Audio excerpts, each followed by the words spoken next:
Ассалому алейкум дӯстони азиз, ҳамкорони азиз, имрӯз бо шумо дар бораи он суҳбат мекунем ки чӣ гуна шиносои худро бояд ки ба бизнес даъват кунем, чӣ бояд гуфтан лозим аст, чӣ хел дуруст бизнесро пешниҳод кардан лозим аст. Дар бораи ҳамин чиз суҳбат мекунем, барои ин ки бисёриҳо мегӯянд ки ман шиносома ҳамин қадр пешниҳод мекунам, даъват мекунам, ягонташон розӣ намешаванд, гӯем ки розӣ кунишон бисёр душвор аст. Аз чӣ сабаб ҳамин тавр мешавад? Дар бораи ҳамин чизҳо имрӯз мо бо шумо суҳбат мекунем.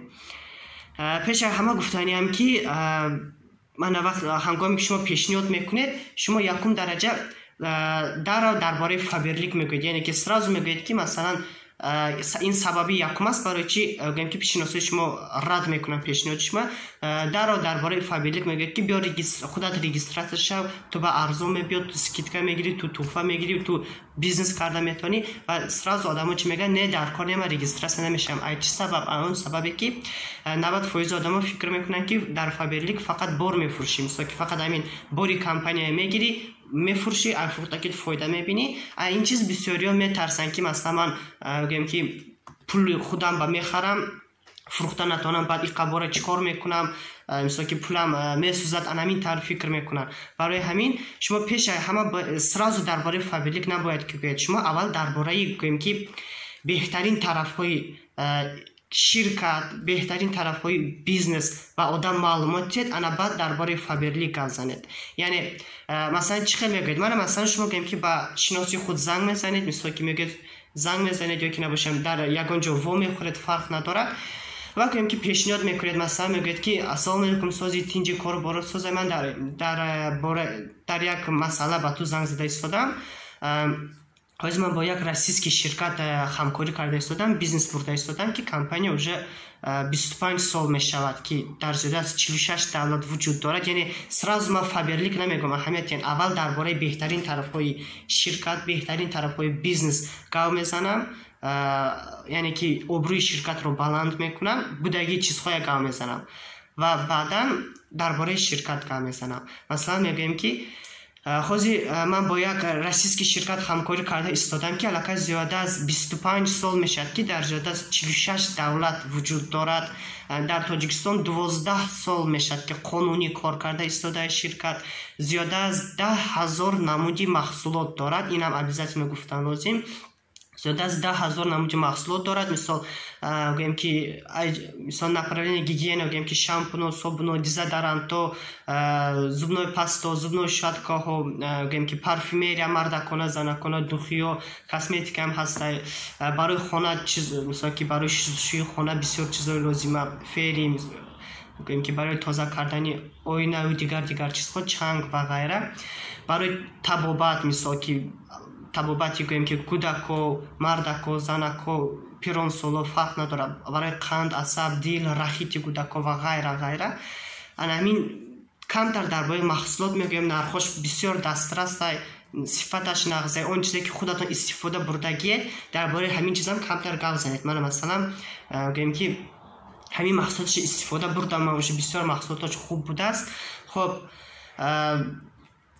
боз мегӯед ки масалан компания, номи компания фаберлик. Баъд вақте ки фаберлик гуфтед ҳаб намеистем, мегӯед ки номи ширкат компания фаберлик, ба фикри ман дар бораи шунидагӣ ягон маҳсулоташ истифода бурдагӣ. Ана баъд мисол мумкин шиноси шумо мегӯяд ки хоб ман истифода бурдагиам аз фалончи мисол харидагӣ будам, духтаро омада мефурӯхтанд ё ки дидагӣ будам ки чӣ хел одамо фурӯхтоданд. Мегӯяд ки ина кори мо кати компания ҳамкорӣ мекунем, лекин кори мо фурӯхтан не. Агар дидагӣ бошӣ бисёре одамое ки мефурӯшанд, лекин кори мо ин не. Кори мо дар интернет кор карда метавонем, яъне ки ту метавонӣ дар шиштаги ҷот гӯем ки хон содӣ ё ки кори асосӣ дорӣ ё ки хона бамешинӣ, фарқ надорад, дар куҷобе ки набошӣ телефон дар дасттай мо ёд метиҳем, дар ҳамин вақти холигит метавонӣ ки кор кунӣ, ҳар 21 рӯз аз худи ширкат даромади хеле нағз бигирӣ. Яъне ҳар 21 рӯз аз ҳамин бизнесе ки мекунӣ даромади хеле хуб гирифта метавонӣ. Яъне кори мо дар интернет, кори мо ин тариқи интернет гӯем ки мо ҳамашро ту ба ёд метиҳем, ҳамаи дарсҳоя мегузарӣ, ҳамаи дарсҳо бепул ту дар команда кор мекунӣ, яъне як худат кор намекунӣ, мо ёрдам мекунем ва кори ту танҳо дар интернет ба мардум дар бораи имкониятҳои ширкат маълумот додан, дар бораи бизнес имкониятҳо, дар бораи тахфифи тухфаҳо ва гайра просто маълумот метиҳӣ, хоҳишмандои аъзо мекунӣ, аллакай уже ба командаи худат уже гӯем ки ба гурӯҳи худат аъзо мекунӣ, ту аъзо кардаги одамо худашон аз ширкат харидорӣ мекунанд, яъне ки ту гӯем ки ба онҳо закази онҳоро доставка намекунӣ, чизе ки бар худашон лозима онҳо аз сайти ширкат худашон 20-26% тахфифо карди тухфаҳо карди заказ мекунанд ва гӯем ки ширкат ба онҳо доставка мекунад, тамоми дунё ба доставка мекунад. Масалан шумо аъзо кардаги одамо фарқ надорад, ай Россияян ёки ай тамоми ай куҷое ки Тоҷикистон набошанд ёки ай куҷои давлате ки набошанд, ширкат доставка мекунад маҳсулотро. Офисҳои ширкат хеле бисёрай ва гӯем ки аз ҳамин товарооборот ҳар 21 рӯз ту фоида мегирӣ. Ҳамаша мо аз нол ёд метиҳем, ягон ҷои гӯем ки метарсидагӣ нестай, яъне анами хел одаморо мефаҳмонем, мегӯем ки боз натиҷаҳои дигаронро бояд мо обязательно мисол биёрем. Масалан одам агар гӯем ки мо ба ҳар намуди одамо ҳастанд ки дар ин бизнес даромади нағз доранд, гӯем ки агар ки ҳамон одам худаш студент бошад, бояд гуфтан лозима ки мана дар командаи мо ҳозир бисёра студентҳое ки дар ним сол, дар 2 сол аллакай 3,5-4 ҳазор сомон даромад ба буромадастанд, бо дарши даромадшон зиёд кардастанд аз сабабе ки мисоли нағз кор кардастанд. Лекин меҳнат кардан лозима, лекин дар оянда уже ҳар 21 рӯз метавонӣ ки даромади хеле нағз бигирӣ, даромад қонунӣ. Обязательно дар бораи ҳамин чӣ гуфтан лозима ки даромад қонунӣ, ҳар вақте ки даромади нағз ба буромадӣ уже документ туғри карда ай банк гирӣ мешавад даромади худата ва гӯем ки баъди он ки ту регистрация мешавӣ, як худат кор намекунӣ, яъне баъди он ки ту регистрация шудӣ, номата карди закази минимални активация кардӣ, хай барои худат шампун, собун, зубной паста, духи ҳами хеле чизо гирифтӣ, уже ту ҳам 20%, 26% арзон мегирӣ, тухфаҳо мегирӣ.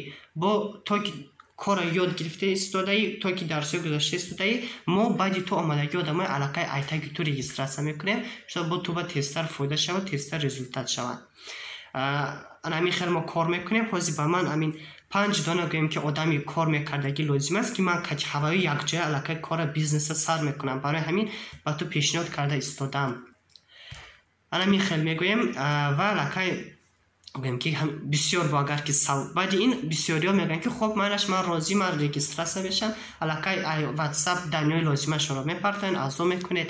Агар ки гӯем ки ман бо бисёр саволот ки мумкин шумо ҷавобаша наметавонед, мегӯед ки майнаш номери телефонта ман лидери худам ба метиҳам, он кас ту ба занг мезананд, ба ҳамаи саволот ту ҷавоб метиҳанд, чизе ки ту намефаҳмӣ ба ҳамаи саволот ҷавоб метиҳанд. Баъд агар ки маъқул ки шуд, метавонем ки ҳамкорӣ кунем.